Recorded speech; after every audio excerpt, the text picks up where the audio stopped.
Hey everybody. I was going to take the day off today, but I just have to jump on here quick because it seems like we don't get to talk about happy things nearly enough lately. So I wanted to share an interview that made my week. I watched it last night. A couple days ago, Tim Miller from the Bulwark talked with Andry Hernandez, and they released that video yesterday. Andry is from Venezuela, and he was one of 252 migrants that our government sent to that CECOT prison hellhole several months ago. And we've talked about this a lot on this channel. Andry was released along with the rest a couple weeks ago in it basically was a hostage swap. And I've mentioned Andry on this channel several times, and others, because he was one of the guys sent to that concentration camp who clearly had done nothing wrong. But he was swept up in all of this madness anyway. So he came into the country legally last August using that app that was designed for that purpose. And he applied for asylum. He was detained until his case could be adjudicated. And during that time, our government did a credible fear screening on him. And they determined that he did have a credible fear of persecution in Venezuela due to his sexual orientation. But while he was in detention, some genius who works for our government, I guess, decided that Andry's tattoos meant that he was part of Tren de Aragua, this gang.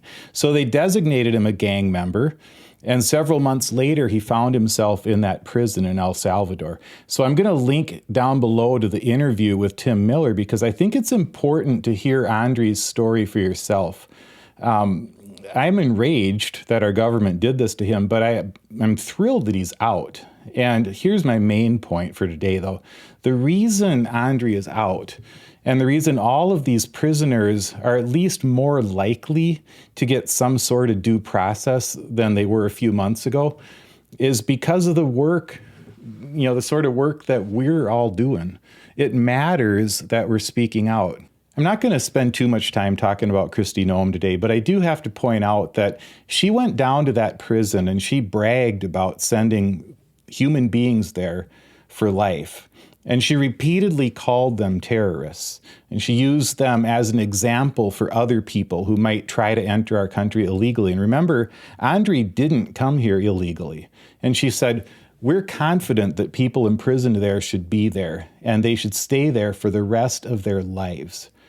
In any just administration, Kristi Noem never would have been put in that role to start with. But after her performance so far as Director of Homeland Security, and I use the word performance intentionally, any decent president would have fired her by now. But not this one, because she's doing Donald Trump's bidding. And the people who are happiest about what she's doing call themselves Christians. So I really hope that you watch Andry's interview with Tim Miller. It was uplifting to me to watch it. But as you listen to him, think about what Kristi Noem and Donald Trump tried to do to him. And the next time you see Kristi Noem wearing a cross around her neck, remember that she tried to send Andry Hernandez to a punishment camp for the rest of his life, and she bragged about it. But again, I'm happy to think that we played a small role in forcing the Trump administration to find, I think, a face-saving way to get those guys out of there. They say that no one has ever gotten out of that prison before. But they are still abusing migrants as a political strategy every day. And so I'm not going to stop talking about that. But this story tells me that it's worth talking about. Early on in the second Trump administration, I kept hearing that Democratic politicians felt that the immigration issue was toxic for them. They thought it was a winning issue for Trump, so they didn't want to focus on it. So I'm not a Democrat or a Republican. I'm just a guy, and I'm trying to care about the things that I think Jesus would want me to care about. And according to the Bible that I read, abuse of the stranger and the alien in our midst ranks really high in the catalog of sins. So whether politicians care about it or not, I think that we need to care about it. So I admire that Tim Miller and the Bulwark made a huge deal about those prisoners. And I'm thankful for everyone who watched my videos about this stuff and shared them. I'm doing it on a really small scale. The Bulwark is doing it on a large scale. But I think millions of other Americans are letting their voices be heard about this in one way or another. And I think we can learn from that. I'm going to leave it to the politicians to focus on what they think they need to do to win.